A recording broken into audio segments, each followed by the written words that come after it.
नमस्ते। थर्ड आई में आपका स्वागत है। रक्षाबंधन का पर्व है, आप सब लोगों को रक्षाबंधन की बहुत बहुत शुभकामनाएं। आज हम लोग थोड़ी बात कर लें, प्रधानमंत्री मोदी जी ने कुछ काला जादू और क्या क्या बातें कही। पहली चीज़, प्रधानमंत्री जी ने एड्रेस किया, उसके दौरान उन्होंने कहा कि कांग्रेस पार्टी अब झाड़ फूक, जादू टोना, टोना टुटका, काला जादू, इन सब में लग गई है। उन्होंने ये भी कहा कि सरकार के खिलाफ झूठ पर झूठ, झूठ पर झूठ। उनका इशारा राहुल गांधी के ऊपर था बार बार कि झूठ पर झूठ। अब हो सकता है पेगासस पे वो झूठ बोल रहे हो सकता है राफेल पे वो झूठ बोले हो सकता है जब कोरोना की कोविड आया था तब वो झूठ बोले वो सब हो सकता है। लेकिन एक बात उन्होंने कही जो मुझे नहीं समझ में आता, वो बिना बात के किसी बात को कहाँ की कहाँ बात ले आते हैं और जिसका कोई अर्थ नहीं है। अब कह रहे हैं तिरंगे का अपमान ना करें। तिरंगे का मतलब कपड़ा कौन पहन रहा है कि उन्होंने काला कपड़ा पहना, काला कपड़ा पहन के उन्होंने तिरंगे का अपमान किया। 5 अगस्त को अगर कोई काला कपड़ा पहन रहा है as a mark of protest आपकी हरकतों की वजह से, आपने ऐसे काम किए हैं जिसकी वजह से वो काला कपड़ा पहने, तो अब आप कह रहे हैं कि नहीं वो काला कपड़ा पहन के वो काला जादू कर रहे थे, बंगाल का जादू कर रहे थे, क्या क्या कर रहे थे मालूम नहीं। 5 अगस्त को कांग्रेस पार्टी ने एक मार्क ऑफ प्रोटेस्ट, क्योंकि संसद के अंदर आप बोलने नहीं दे रहे थे, बाहर आप, ये आपने कभी सुना है किसी पॉलिटिकल पार्टी के दफ्तर के बाहर पुलिस लग जाए कि आप बाहर नहीं जा सकते हैं? मतलब पॉलिटिकल पार्टी के दफ्तर के बाहर पुलिस मैंने अपनी याद में पहली बार देख रहा हूं। ये इमरजेंसी के ज़माने में भी नहीं हुआ था। आप बाहर दफ्तर के पुलिस लगा दे रहे हैं कि नहीं, इससे बाहर नहीं निकल सकते हैं। अब इन सबके अगेंस्ट में कांग्रेस ने एक काला कपड़ा पहन के as a mark of protest ये किया। मोदी जी के यहाँ दिक्कत क्या है कि उनकी रैली में आप काला साफा, काला मतलब काला गुब्बारा, काला रुमाल, मेरे ख्याल में काला अंडरवियर, काला बनियान भी पहन के आप नहीं जा सकते हैं। तो काला झंडा दिखाना ये तो लोकतंत्र की बहुत पुरानी परंपरा है, क्योंकि शायद आपने इसको कभी प्रैक्टिस नहीं किया है इसलिए आपको ये कुछ अजीब सा लग रहा है। और जो ये ज्ञान उनको प्राप्त हुआ, तो उनका एक राजनाथ सिंह साहब ने भी बताया ही उसमें शब्दांश, जब वो अमित शाह साहब के भाषणों का संकलन कर रहे थे कि उन बहुत आध्यात्मिक रूप से पहुंचे हुए हैं। तो ये शायद ज्ञान उनको उनके जो आध्यात्मिक साथी हैं अमित शाह साहब ने दिया है, क्योंकि जिन्होंने 5 अगस्त के दिन जो ये प्रोटेस्ट कांग्रेस का था, जिस दिन वो काला कपड़ा पहन के आए थे, उसको उन्होंने जोड़ दिया कि राम मंदिर का जो शिलान्यास था, भूमि पूजन था, उसका अपमान कर रहे हैं ये लोग, राम मंदिर के खिलाफ है इसलिए काला कपड़ा पहने। मतलब सिर पैर नहीं है। लेकिन आज हम लोग थोड़ी इसी पे बात कर लें कि काला जादू की बात कर लें, और ये जो राम मंदिर का अपमान की बात कर रहे हैं, 5 अगस्त की बात कर रहे हैं कि 5 अगस्त के दिन राम मंदिर का शिलान्यास हुआ था, इस दिन अगर कोई काला कपड़ा पहन रहा है तो वो उस मंदिर के खिलाफ है। जिस तरह की नैरेटिव अमित शाह साहब ने किया है। देखिए, आज़ादी के अमृत महोत्सव का हवाला देकर ये कहना कि अगर कोई इसके साथ नहीं तो उसका अपमान, अगर वो आप वही बाइनरी चल रही है कि अगर आप मेरे साथ नहीं है तो आप देशद्रोही हैं, आप फलाना हैं। मुझे ऐसा लगता है कि अगर आज़ादी का अमृत महोत्सव जब बनाया जा रहा है तो तिरंगे कौन ज़्यादा लगाएगा कौन कम लगाएगा, इससे बेहतर होता कि अगर मोदी जी आपके राज में कोई भी 3 पैरामीटर आप उठा लेते हैं कि मैंने पिछले 8 साल में जब मैं आया तो ये चीज यहां थी, अब देखिए मैंने कहां कर दिया। वो 3 पैरामीटर कोई भी हो सकते थे मेरे हिसाब से, जिसमें आमजन का हालचाल होता, और नंबर्स में नहीं, परसेंटेज में, क्योंकि नंबर्स तो हरदम हमारे यहाँ अजीब से होंगे। क्योंकि जब हम कहेंगे ना कि उत्तर प्रदेश भारत में पहला राज्य बना जिसने 20 करोड़ लोग, अरे भाई यहाँ सबसे ज्यादा, यहाँ जब 24 करोड़ लोग हैं, उसके बाद 12-13 करोड़ लोग नंबर 2 स्टेट में हैं, तो ये सबसे बड़ा राज्य होगा ही होगा। नंबर्स की बात नहीं, परसेंटेज में। मुझे ऐसा लगता है एक व्हाइट पेपर आपको निकालना चाहिए था कि आपके 8 साल के राज में, और आप कोई भी 3 पैरामीटर्स ले लेते। मेरे हिसाब से इन 5 में से कोई 3 पैरामीटर, बेरोजगारी का कोई पैरामीटर आप उठाते कि मैं जब आया तो बेरोजगारी इतनी थी, अब बेरोजगारी इतनी कम हुई है, या जो जैसा लोग कहते हैं, जैसा क्लेम किया गया जो काले कपड़े पहन के आए कि भैया बेरोजगारी बढ़ गई है, आप उसको प्रूफ करते। दूसरा, महंगाई, आप कहते कि महंगाई, कारण मत बताते कि वो कोविड की वजह से, नेहरू जी की वजह से, 70 साल के राज, आप 8 साल में आपने जब आप आए तब से और अब में आपने क्या इंप्रूवमेंट किया उसको आप जरा बताते।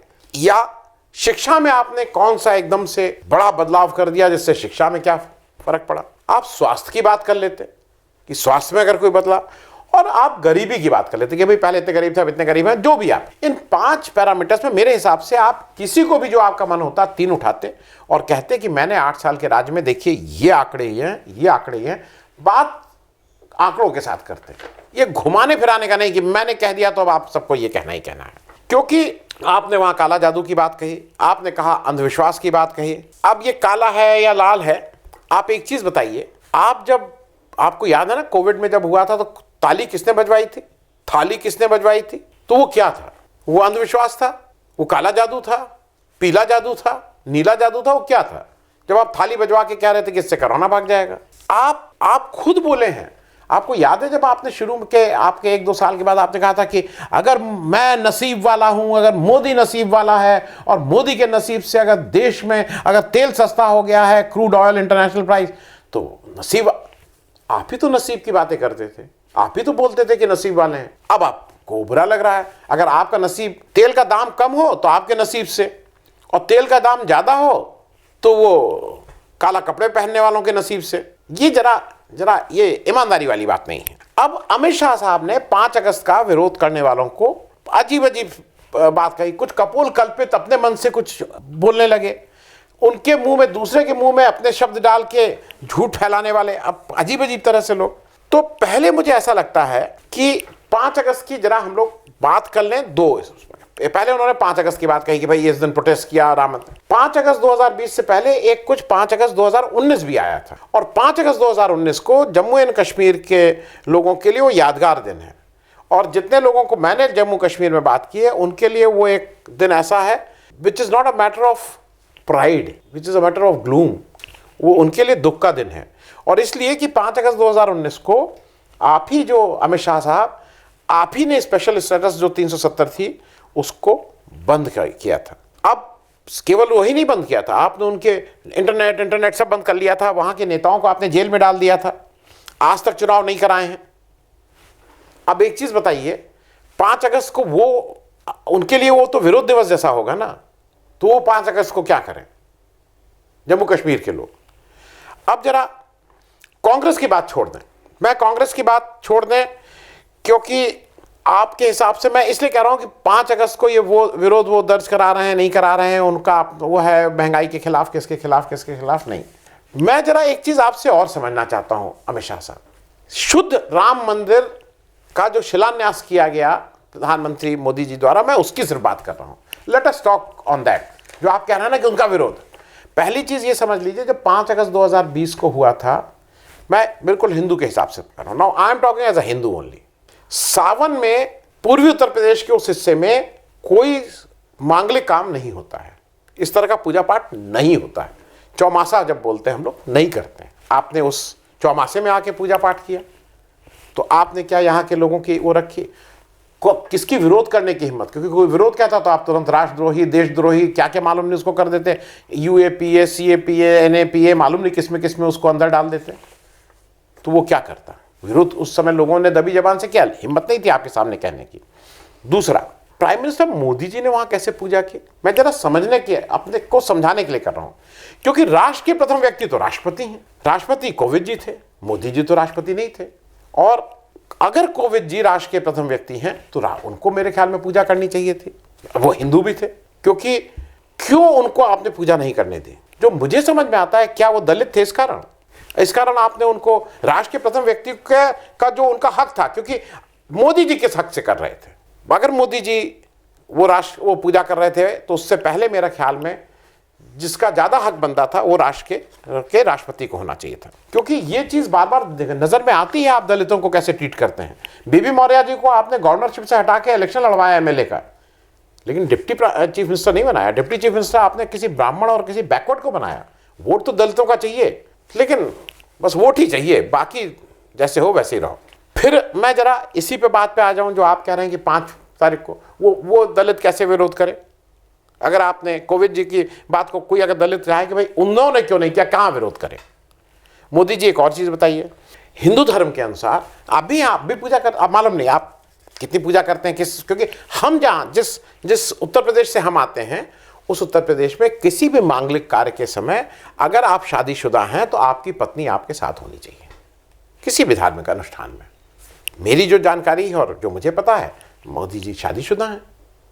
और इसके मैं उदाहरण के साथ बता रहा हूं, इसके बहुत से रामायण के बहुत अलग अलग तुलसी रचित हैं, वाल्मीकि रचित हैं, अलग अलग लोगों ने लिखी। कुछ रामायण में इसका भी वो मिलता है रेफरेंस कि जब सेतुबंध रामेश्वरम में पूजा करने के लिए रामचंद्र जी बैठे, और जब ये भाई सबसे बड़ा पंडित तो रावण थे, तो रावण को बुलाया गया कि भाई आप आके ये पूजा करवाइए। तो रावण ने कहा कि बिना पत्नी के तो पूजा होगी नहीं। तो रावण जो अपने पास सीता जी को कैद करके रखा था, वो सीता जी को लेके आता है, पूजा करवाते हैं और फिर सीता जी को ले जाता है, क्योंकि शास्त्र सम्मत ये नहीं है बिना पत्नी के बैठ के पूजा करना, खास करके इस तरह की पूजा जो धार्मिक काम की पूजा है। दूसरा, मैं इसलिए याद दिला दूं, ये हम लोग बात करते हैं ना, अश्वमेध यज्ञ याद है? रामचंद्र जी ने जब अश्वमेध यज्ञ किया और उसका जब यज्ञ हो रहा था फाइनल, जब तो युवा की भाई पत्नी की जरूरत है। सीता जी तो अलग रह रही थी आश्रम में, वो तो साथ रहती नहीं थी। तो व्यवस्था ये की गई कि एक सोने की सीता जी बना के उनके बगल में बिठा के कराई गई।